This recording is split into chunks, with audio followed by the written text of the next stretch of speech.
Saturday mornings were supposed to be our calmest moments, the rare slices of peace where the chaos of the week finally melted away, and Lily could do what she loved most, sit on the porch with her sketchpad balanced on her lap and lose herself in her drawings. The neighborhood was quiet, the birdsong carried on the breeze, and sunlight filtered through the maple trees, painting the steps with warm gold. My daughter had always found comfort in the small things. The curve of a sparrow's wing, the way the wind played with the feeder's chain, the soft scurry of a squirrel across the fence. For a child confined to a wheelchair, her art became her way of traveling, exploring worlds she couldn't always reach.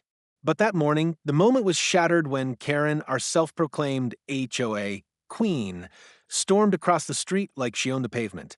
Even from inside the house, I heard her sharp voice cutting through the air.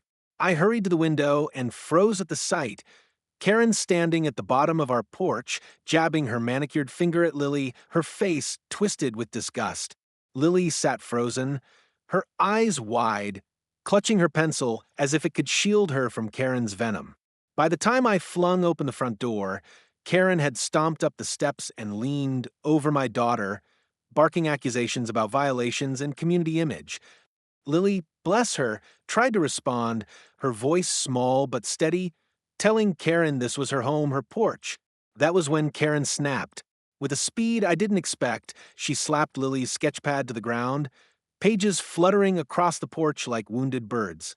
Then, before I could get to them, Karen grabbed Lily's wrist and yanked it upward, hard enough that my daughter gasped in pain. That sound, the sharp cry for my little girl, ignited a fury in me so deep I could barely see straight. I bolted across the porch, my chest tight, and ripped Karen's hand off Lily with a grip I didn't know I had. I pulled my daughter into my arms, shielding her as she trembled against me, tears spilling down her cheeks. My heart broke at the sight of her, but my rage burned hotter than fire at the woman who dared touch her. Karen, instead of showing even a shred of remorse, crossed her arms and sneered, declaring Lily was an eyesore and that wheelchairs don't belong where everyone can see them. Her words were acid, dripping cruelty I couldn't comprehend. I stared at her, stunned at the sheer audacity, every muscle in my body screaming to lash out. But I knew that was what she wanted. She thrived on creating chaos, twisting narratives, and playing the victim. So instead, I steadied my voice, though it shook with anger, and told her she had crossed a line she could never come back from. My words didn't shake her. She smirked, as if daring me to try. But deep inside, I made a silent vow that she would regret ever laying a finger on my child. Because this wasn't just about a cruel woman and her power games anymore. This was personal. This was war. The hours after the attack on the porch stretched into a blur of fury and focus, my mind replaying the image of Lily's tears again and again until the anger settled into a cold determination. I knew Karen. She thrived on intimidation, bullying, and bending the truth until it broke, but this time she had crossed into territory even she couldn't escape from. As I soothed Lillian's side, neighbors began to text me, hesitant at first, but then emboldened, telling me they had seen what happened. Some even admitted they had been recording when they heard Karen's shrieking voice carry down the street. Within an hour, I had 3 videos on my phone. One captured Karen stomping up my porch steps, another showed her slapping Lily's sketchpad to the ground, and the third, hardest to watch, caught her hand clamped cruelly around my daughter's wrist. The evidence was undeniable, and yet I knew Karen well enough to realize she would spin this, cry self-defense or discipline, anything to wriggle free of accountability. That was why I didn't just sit and stew, I acted. By evening, I drove to the HOA clubhouse, the one place Karen felt invincible, where she ruled with her smug smile and an iron grip on the board. The fluorescent lights buzzed overhead as I walked in, and all eyes turned to me. Karen was already at the head of the long table, surrounded by her cronies, a glass of wine perched arrogantly in her hand as she laughed at some private joke. When she saw me, her smile sharpened into a sneer, and she rose theatrically, declaring to the room that I was harassing her family and had barged in uninvited. I didn't answer, not yet. Instead, I walked straight to the projector, plugged in my phone, and pressed play. The room filled with Karen's voice, harsh and shrill, berating a child who only wanted to draw in peace.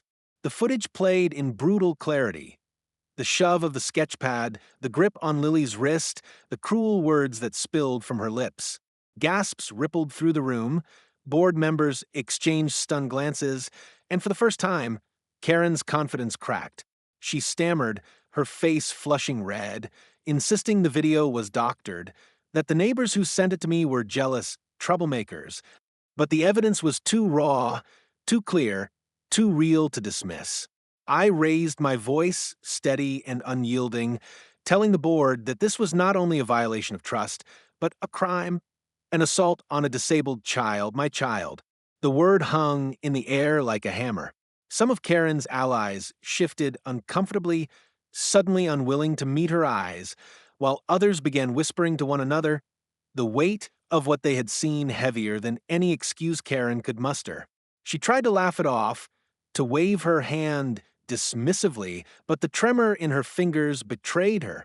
I looked her dead in the eye and reminded her, and everyone present, that I wasn't just a father defending his daughter, I was the police chief of this county, and I had both the authority and the evidence to ensure she faced justice. The silence that followed was deafening, broken only by Karen's sharp intake of breath as her mask of superiority crumbled.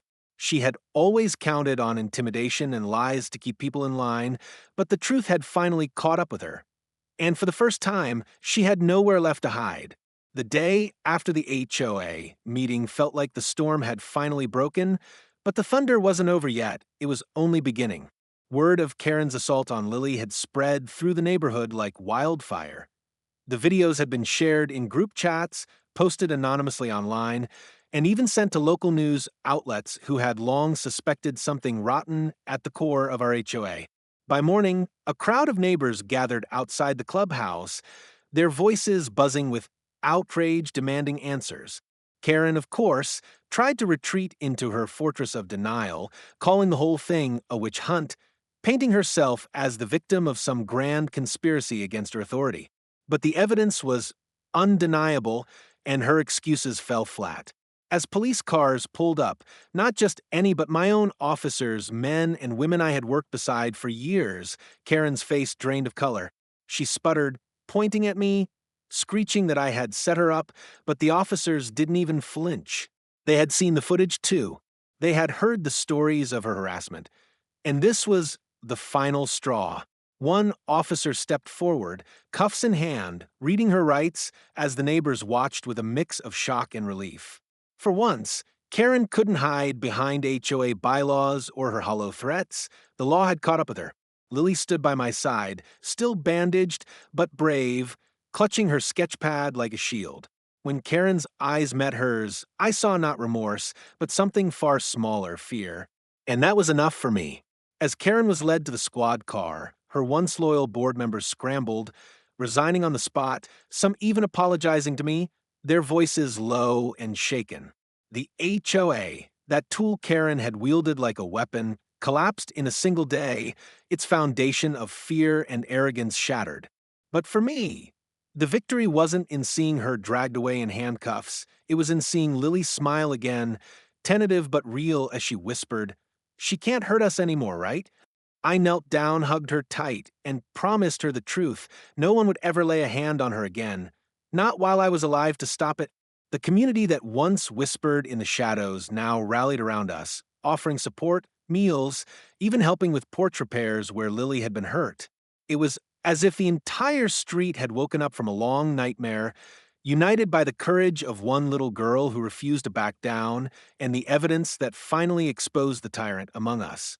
Karen's name would go down in the court records not as the self-proclaimed queen of the HOA, but as a criminal who thought she was above accountability until reality dragged her down. And as I watched Lily sit on that very same porch a week later, sketching the sunrise with colors brighter than ever, I knew this wasn't just the end of Karen. It was the beginning of our peace, fought not through fear, but through the strength of truth and the resilience of family.